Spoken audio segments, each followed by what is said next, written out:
going to put a set of stairs outside this French door. Code in most areas are pretty similar. This stair is going to be pretty straightforward. We're going to use cement block and a 2x12. We're at about 17 inches to the ground. These block are about 7.5 inches. With the wood and the block, we're at about 9 inches. Now the typical height is about 7 inches for the stair tread. The maximum it can be is 7 3/4. Now there could be some variance, but both steps have to be the exact same size. If I dig the ground down a couple of inches, we're at 9 inches. So I'll bury the block, so when I step down onto the grass, it'll be about 7.5 inches. So I'll make sure everything's nice and flat and level.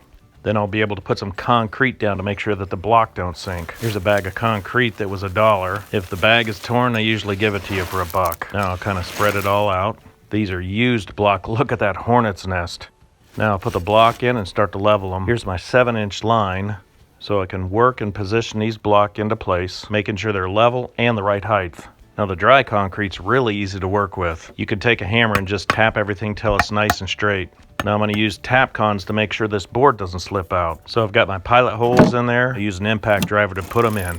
Once the tap cons are in, it's really snug. So I'll get one on each side. Now when I grab onto the board, it's not moving. There we go. Now it's starting to look like a step. We're at about the max dimension. We're about 7 3/4. This feels nice and stable now. If I give it a good kick, it's not moving. Now I'll put a rubber mat down so it'll give it a little more grip. I don't want the rubber mat to slip, so I'll go ahead and tack it down. I'll put a roofing nail on each side.